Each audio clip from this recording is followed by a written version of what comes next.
The Book of Job, Chapter 1.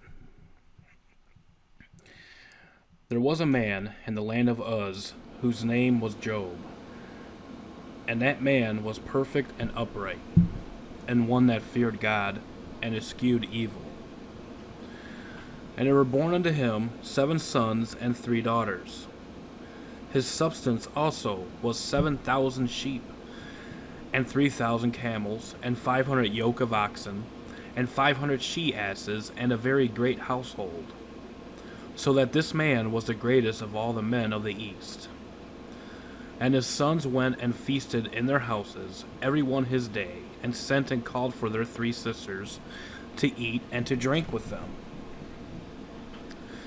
And it was so, when the days of their feasting were gone about, that Job sent and sanctified them, and rose up early in the morning, and offered burnt offerings according to the number of them all.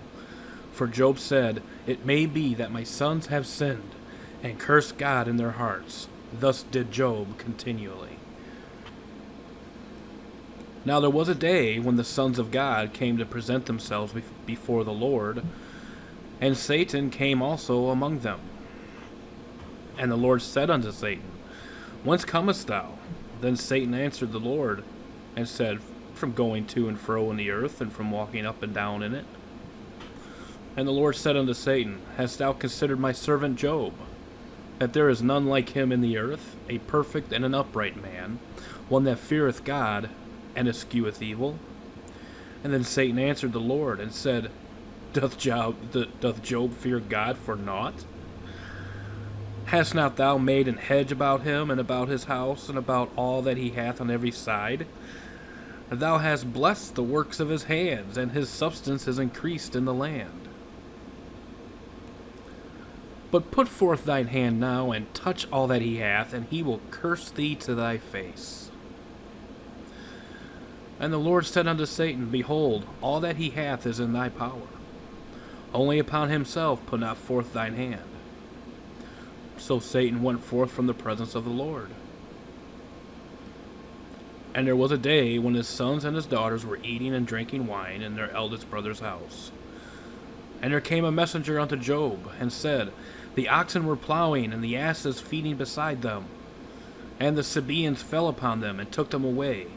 Yea, they have slain the servants with the edge of the sword, and I only am escaped alone to tell thee. While he was yet speaking, there came also another, and said, The fire of God is fallen from heaven, and hath burned up the sheep and the servants, and consumed them, and I only am escaped alone to tell thee. While he was yet speaking, there came also another, and said, The Chaldeans made out 3 bands, and fell upon the camels, and have carried them away, yea, and slain the servants with the edge of the sword, and I only am escaped alone to tell thee.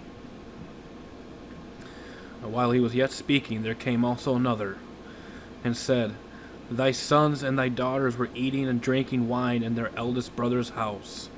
And behold, there came a great wind from the wilderness, and smote the 4 corners of the house, and it fell upon the young men, and they are dead.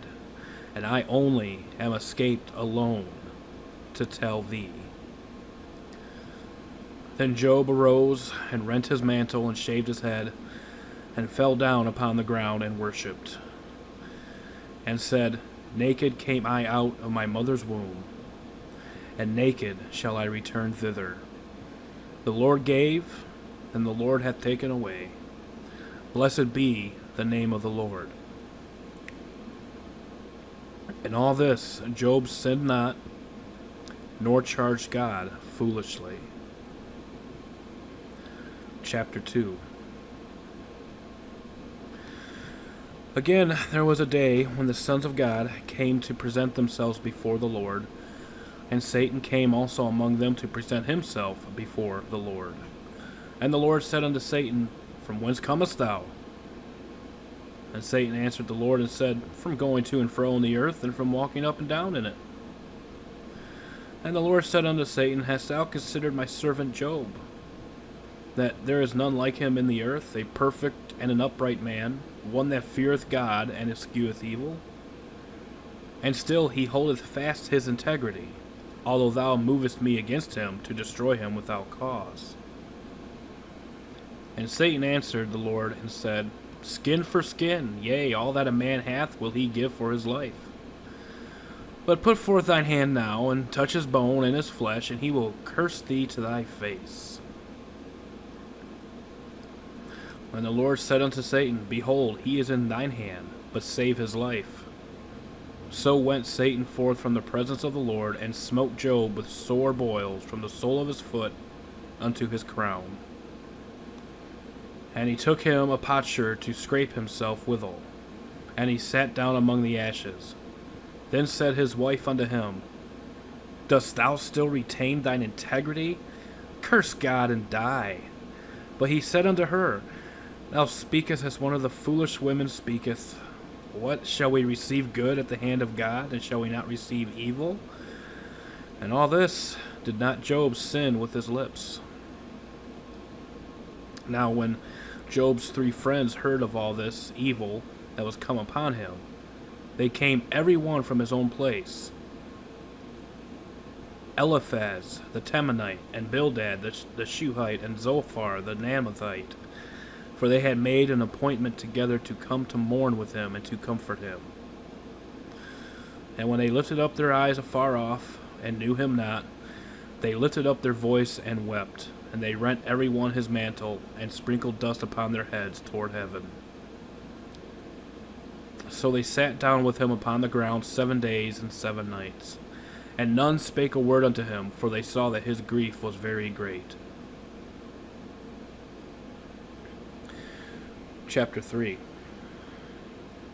After this opened Job his mouth, and cursed his day. And Job spake and said, Let the day perish wherein I was born, and the night in which it was said, There is a man-child conceived. Let that day be darkness. Let not God regard it from above, neither let the light shine upon it. Let darkness and the shadow of death stain it. Let a cloud dwell upon it. Let the blackness of the day terrify it. As for that night, let darkness seize upon it. Let it not be joined unto the days of the year. Let it not come into the number of the mouths. Lo, let that night be solitary. Let no joyful voice come therein. Let them curse it that curse the day, who are ready to raise up their mourning. Let the stars of the twilight thereof be dark. Let it look for light, but have none. Neither let it see the dawning of the day. Because it shut not up the doors of my mother's womb, nor hid sorrow from mine eyes. Why died I not from the womb? Why did I not give up the ghost when I came out of the belly? Why did the knees prevent me? Or why the breast that I should suck? For now should I have lain still and been quiet, I should have slept, then had I been at rest. With kings and counselors of the earth, which built desolate places for themselves, or with princes that had gold, who filled their houses with silver, or as an hidden untimely birth I had not been, as infants which never saw light. There the wicked cease from troubling, and there the weary be at rest.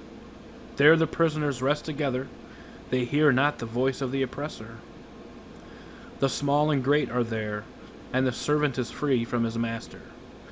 Wherefore is light given to him that is in misery, and life unto the bitter in soul, which long for death, but it cometh not, and dig for it more than for hid treasures, which rejoice exceedingly and are glad when they can find the grave. Why is light given to a man whose way is hid, and whom God hath hedged in? For my sighing cometh before I eat, and my roarings are poured out like the waters. For the thing which I greatly feared is come upon me, and that which I was afraid of is come unto me. I was not in safety, neither had I rest, neither was I quiet, yet trouble came.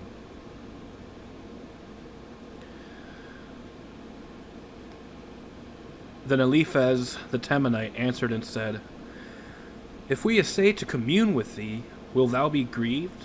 But who can withhold himself from speaking? Behold, thou hast instructed many, and thou hast strengthened the weak hands.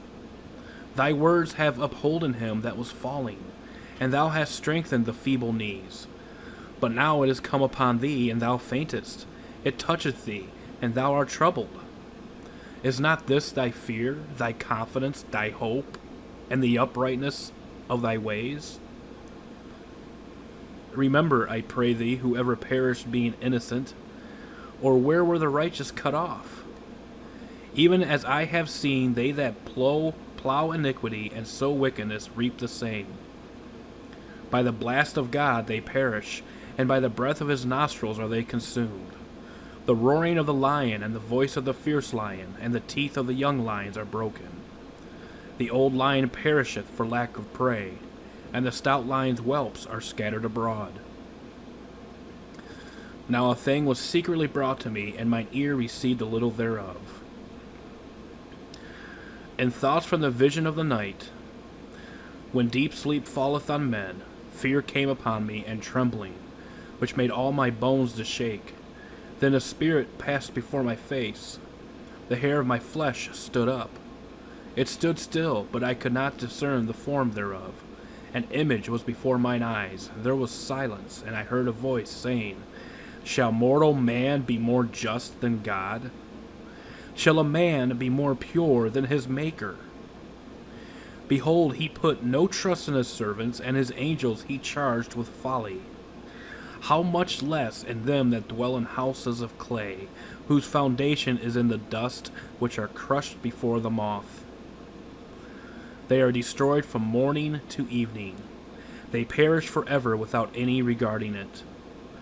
Doth not their excellency which is in them go away? They die even without wisdom.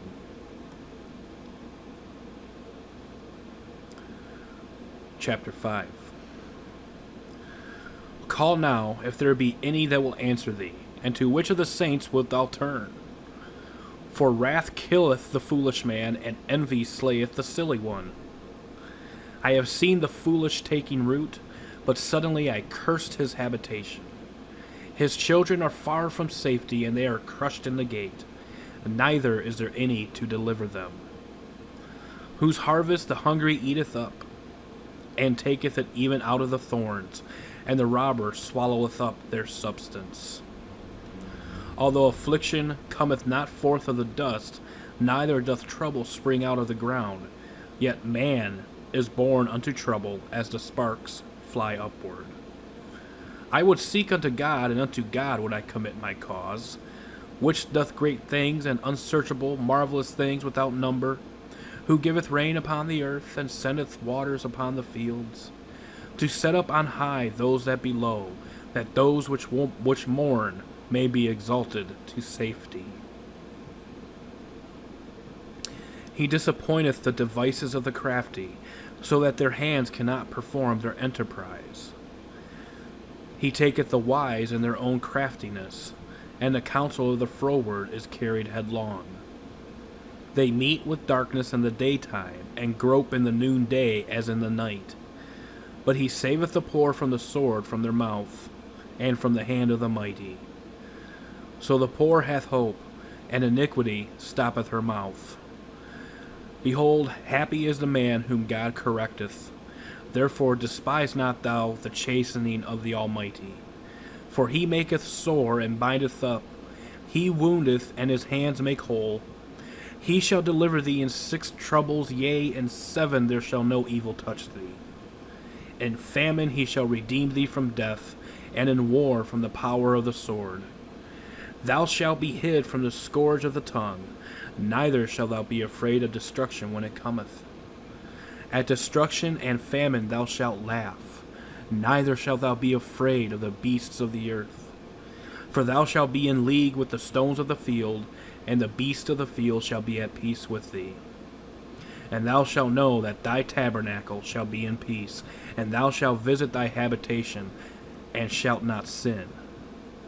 They shall know also that thy seed shall be great, and thine offspring as the grass of the earth.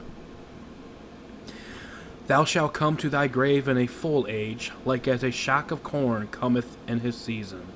Lo, this, we have searched it. So it is. Hear it, and know thou it for thy good.